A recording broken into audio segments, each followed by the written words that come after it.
Hi, welcome to Making All the Plans. I'm Connie, and if we haven't met before, I'm a busy mom of 2 active kids, and both my husband and I have full-time careers.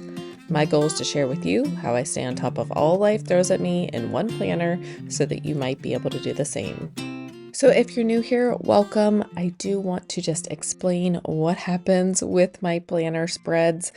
In Sunday's video, I go through, I decorate, I usually write out my calendar just so I can start thinking about what needs to happen throughout the week.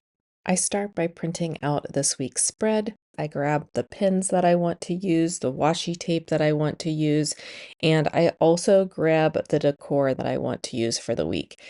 This week I'm using a blue friction highlighter and my friction erasable pen. I have these beautiful images from Clip Art Charm Company off of Etsy, and the washi tape is a skinny roll from Planner Kate. I'm pretty sure it came as a 2-set bundle, but I'm just using the skinny washi tape.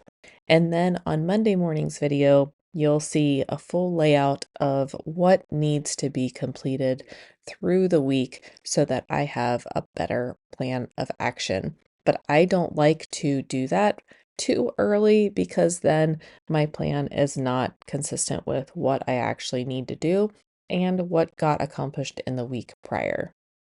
I'm going to start by putting all of my calendar items into my planner.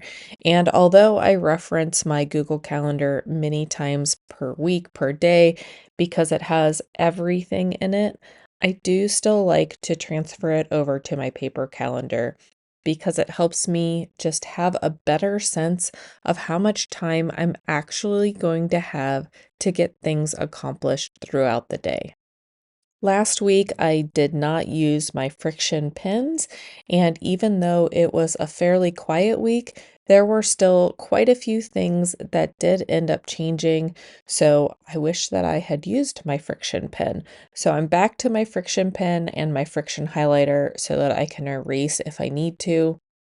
I am not color coding anything. Everything is just going to be blue this week. So all of my items or any items that I need to be a part of cover the whole area of that time section. If something is just a kid's activity, I will write it in, but it will be on the right side of the column. So here on Tuesday, you'll see that my son has soccer training, and I did write it in, but it's off to the side so that if I need to schedule something else, I know that I don't need to be at that. He can drive himself, and that leaves me open to do anything else that I need to do. So, on this particular week, I was happy to see that even though I do have quite a few meetings and appointments, I don't have to try to be 2 places at the same time.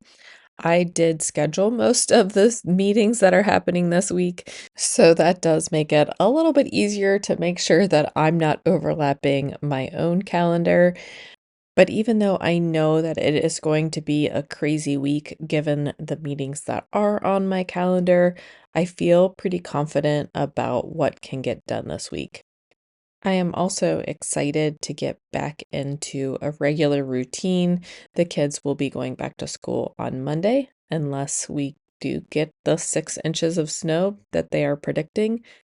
But I personally am ready to get back into the routine of just daily life. Once I get all of my meetings and appointments written into the calendar, then I can decorate. If I don't have time to decorate, that is the first thing that will go. I will always go through the steps of writing out my calendar and then hopefully the next day come back and plan out my week. Sometimes I do have to collapse it into one session where I sit down and I write out all my appointments and I plan out my week, but I really do like this time to just let my calendar marinate in my head so that I have a better idea of those things that are happening, what else needs to happen like prior to the meeting, after to the meeting, are there going to be huge amounts of time outside of those meetings worth of work for myself? or is it more for the other team members? So I do like to think through all that after I write out my calendar for the week, which is one of the reasons why I don't just do it all at once. I also sometimes spend a lot more time decorating than I would if I were trying to also get my action plan together for the week. So sometimes this will take me anywhere from 20 minutes to an hour, and then setting up the action plan usually takes between 40 minutes and an hour and a half, depending on what kind of week is going on and how granular I make my tasks for the week. I will say that since I printed and cut these stickers specifically for this layout, it is going much quicker since I have the right sized images. So I do have plenty of Happy Planner stickers and I have a few other brands and I have printed some other stickers off here and there. I have a book full of extras, but I will say that a lot of them are too big for this now that I've gone from full sheets all the time to these half sheets. I do need some smaller images. And again, I focus on the functional aspect of my planner. So I do not want to take up a ton of space with images. I do love having images on all the pages, but I still need that functional area. I was playing around with this spread and trying to figure out if I needed to make any tweaks. I did mess around with the margins a little bit. I think I still need to play around with that a little bit more, but on Tuesday I noticed that my work section disappeared.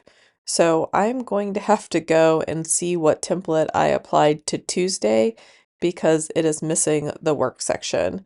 On Saturday and Sunday, I don't want the work section to show, so I have made a separate template for those days, but somehow I applied it to Tuesday, so I will have to go back and figure out what I did there. The other thing that I want to try to do is make space to add the dates and the week of the year. So hopefully I can go back and try to find a good place for that to fit in without shuffling too much around. And once I get my morning routine down, I will have that over on the right side where that dot grid is. And then my home routine items will go in the boxes along the bottom.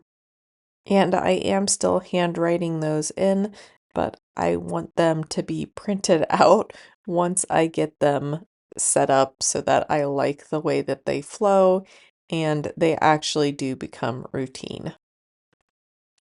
I also think that when I print out stickers, I will print out a few boxes. I would have liked to put Trisha's birthday in a box instead of just highlighting it at the top of Sunday. So I think I will print out a few boxes, or I do have some boxes already that I could have pulled in. But I think if I incorporate just a couple boxes on my weekly images, then that will work for me. I also noticed that there are quite a few images left, and even though I am going to go back through and fill in a little bit more, I would have had room for 3 or 4 boxes on this page as well because there are still images left on the sticker sheet and I really didn't need to add any more. I am just adding more because they're there. So a few boxes would have worked out perfectly. My other debate is always when I only have a couple stickers left, do I keep them? Do I throw them away? I do have a pretty good system set up for my leftovers, but when there are so few left, is it worth keeping the sticker sheet? I will write in a couple errands that I know I'm not getting to this weekend, and that is the Old Navy returns and donations that I need to drop off. and the donation center that I go to is closed on Sunday, so I will have to wait till next week to drop those off. So now I have a good structure for my week. In the next video, I will come back in and fill out all of these areas, but I'll start by filling out my making all the plans tasks, laying out those tasks that I know need to be done on specific days, and then I will fully lay out Monday, but just skeletally fill out Tuesday through Sunday, because I know that things change rapidly, especially when it comes to work items and what gets prioritized from above. And then in the right dot grid area, I will continue to lay out my routine. And then along the bottom, I will continue to flesh out what days I am doing which home tasks. If you made it to the end, thank you for sticking around. I hope that everybody has a great week. If you like this video, don't forget to hit like and subscribe, and I'll see you in my next video. Bye!